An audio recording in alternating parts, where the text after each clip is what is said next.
बिस्मिल्लाहिर्रहमानिर्रहीम। अस्सलाम वालेकुम। आज आपके साथ चिकन भिंडी की बहुत ही आसान और मज़ेदार रेसिपी शेयर करूंगी।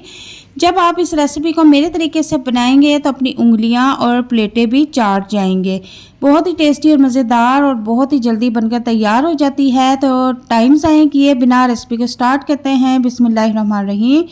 यहाँ पर एक कढ़ाई ले लेंगे और एक प्याली कुकिंग ऑयल गरम कर लेंगे। आधी चम्मच ज़ीरा इसमें ऐड कर देंगे और इसको अच्छी तरह से कड़कड़ा लेंगे। कड़कड़ाने के बाद इसमें एक गट्ठी लहसुन जो कि मैंने साबुत ही छील के इसमें ऐड कर दी हैं और इन दोनों चीज़ों को पका लेंगे। ठीक है, लहसुन को कितनी देर तक पकाना है? जब तक से इसका कच्चापन ख़त्म नहीं हो जाता।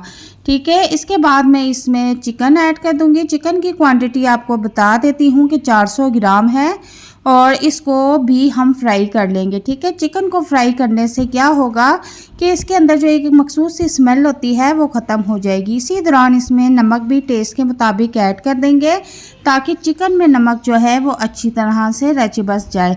अब यहाँ पर चिकन फ्राई करते हुए तकरीबन मुझे 5 से 6 मिनट हो चुके हैं और जो है इसके बाद में इसमें भिंडियाँ जो मैंने कटिंग करके रखी हुई हैं वो इसमें ऐड कर देंगे। ठीक है, और अब भिंडियों को भी इनके साथ फ्राई कर लेंगे।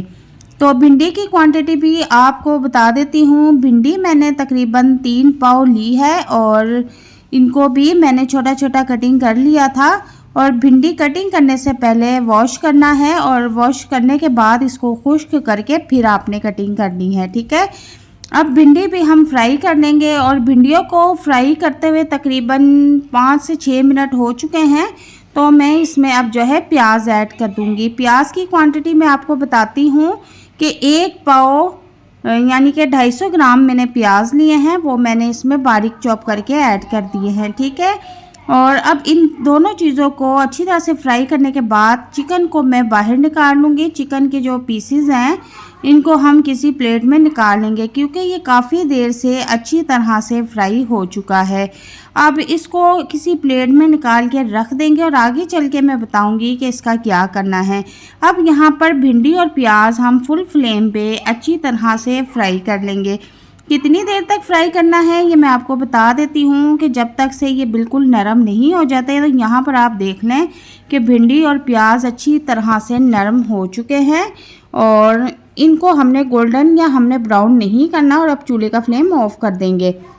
दूसरी तरफ मैंने एक पैन ले लिया है, उसमें आधी चम्मच ज़ीरा और ऐड कर दिया है। ठीक है, अब इसमें 3 से 4 अदद हरी मिर्चें कटिंग करके वो भी इसमें ऐड कर दी। अब इन दोनों चीज़ों को अच्छी तरह से फ्राई कर लेंगे। बहुत ही टेस्टी और मज़े की खुशबू आना शुरू हो गई है।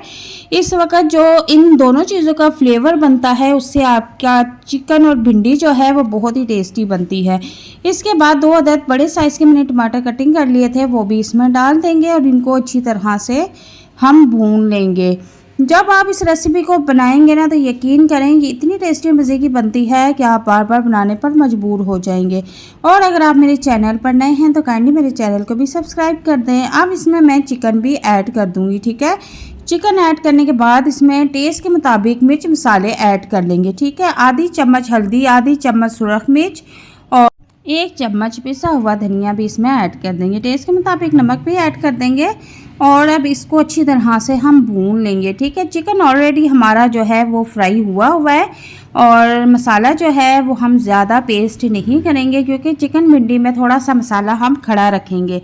तो यहाँ पर आप देखें कि जो है मसाला और चिकन अच्छी तरह से फ्राई हो चुका है और बर्तन थोड़ा छोटा लग रहा है तो मैं बर्तन चेंज कर लूँगी और इसको जो है अब कढ़ाई में कर लूँगी। तो यहाँ पर मैंने मसाला जो है कढ़ाई में ऐड कर दिया है और यहाँ पर 3 अदद मिर्चें ऐड कर दी हैं। अब इसको फ्राई कर लेंगे।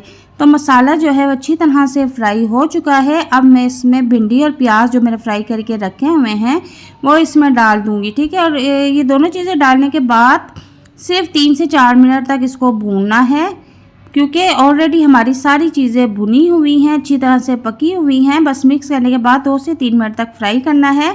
और यहाँ पर आप देखें कि हमारा चिकन भिंडी जो है रेसिपी वो बिल्कुल तैयार है और थोड़ा सा मैं अदरक इसके ऊपर ऐड कर दूँगी। ये ऑप्शनल है, अगर आपको नहीं पसंद तो आप इसको रहने दें।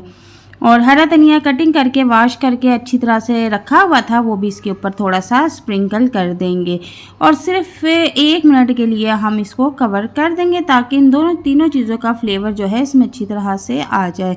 तो यहाँ पर आप देखेंगे हमारा जो चिकन भिंडी की रेसिपी है वो बिल्कुल बनकर तैयार है और ये इतनी टेस्टी और मज़ेदार बनी थी। इसको मैंने जिस तरीके से रेडी किया है इससे जो है ये बहुत ही टेस्टी और मज़ेदार बन गई है और उम्मीद करती हूँ कि आज की रेसिपी आपको बहुत पसंद आएगी।